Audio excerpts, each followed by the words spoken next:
Hi guys, welcome back sa aking mountain channel. Ito nga pala yung gagawin ko ngayon. Tinatanggal ko yung wallpaper na design sa lababo at sa wall. Kasi tiles ko siya ngayon guys. Ito siya ngayon guys, pakita ko sa inyo. Ito guys, oh. Ito kasi plywood lang sa cabinet. So nilagyan ng wallpaper. Pati dito, pinagbabakbak ko, pati pintura kasama na yan. Kasi hindi kakapit yung ng tiles dyan. Adhesive. Kakapit man, pag nagbakbak tong pintura, automatic, bakbak din yung tiles. Sayang lang din. Yan. Ito, plywood to. So, mabubulok na. Ngayon, itatiles ko tong plywood.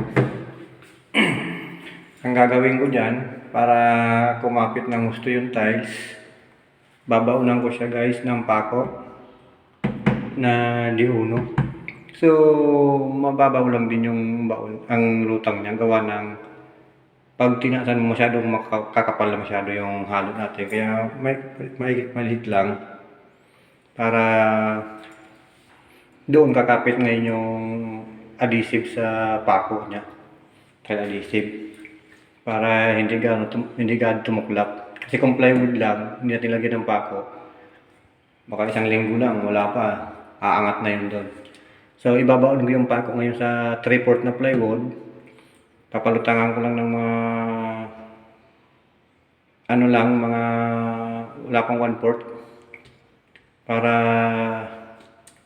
doon kakapit ngayon yung adhesive sa plywood sa pako niya. So, yun. Kasi ito naman kasi, simento na to. Ito lang naman yung plywood. Yan guys, ito yung gagawin ko ngayon. Para may tiles siya. Kasi sayang nga naman eh. Magagawa pa naman ng paraan. Kasi kung i-slab siya, malaking trabaho pa. Pati cabinet. Tanggal. Lahat. Tatanggalin lahat siya kung i-slab pa. Malaking trabaho. Malaking gastos. So yun, pwede niya may tiles to. Tipo pahan to eh. Ayan. Paano sa dito guys. Kasama yung dito. Punta rito. Ayan. Kasama yung dito. Kabit pa rito. Tapos ano yung CR. Pasok dito. Ayan, dyan yung CR. Malaki yan oh. Malawak. Okay guys, trabaho muna ako.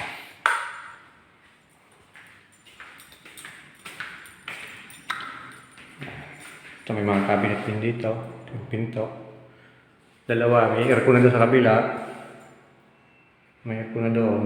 Dito may nagalang pa ng aircon. Okay, trabaho muna. Ito na yung umpisa ng pag-layout ko guys sa tiles ng lababo. 30 by 30 yung tiles na binili ng may-ari. Yan. Ito dito. Tapos napunta rin dito. Ito plywood lang to pero akong bahala dyan. Tatantarin ko ng pakong diuno yan. Tapos patungan natin ng adhesive tapos tiles. Kapit na kapit yan. Kasi kung walang pako, wala alanganin. Tuklap. Ito bukas mo talagyan to dito. Kasi patayin ko yung tubig bago ko umuwi. Nalagyan ko sa dito pala. Para mapunduhan yan. Malagyan ng abang. So, ng layout. Okay guys.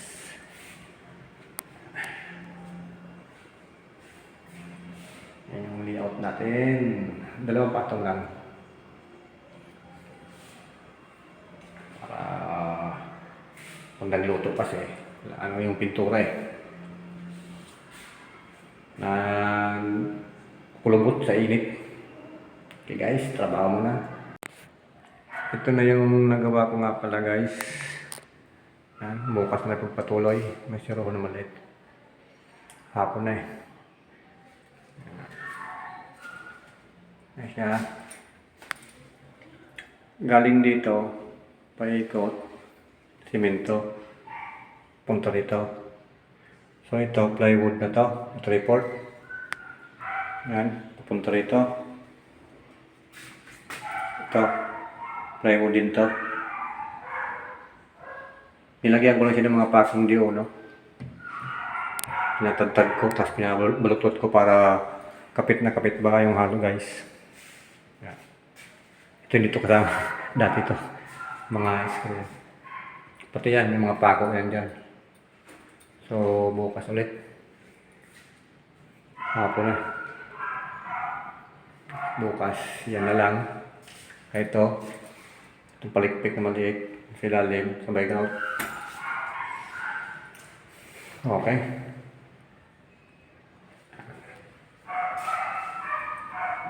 Ipis lang yan siya.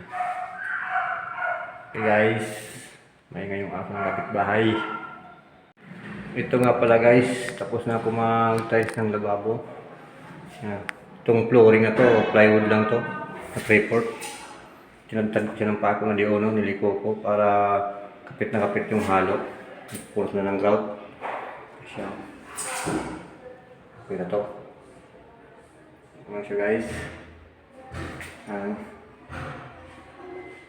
Ito doon. Tapos ito, sirat na nga rin ito. Nababasa kasi. Yan. Siya guys. Finish na. Ito, simento to rito. Ito lang ang plywood at report. Yan. Plywood yan siya. Tsaka itong sahig, plywood din. Okay. Yan, yung paikot na yan, yun ang simento. Ito rito. Sa wall. Malinis na. Okay na siya. Pinasan ko lang dito sa grout. Kasi basa-basa pa. Kapal kasi yan eh. Okay. Higpit gamit.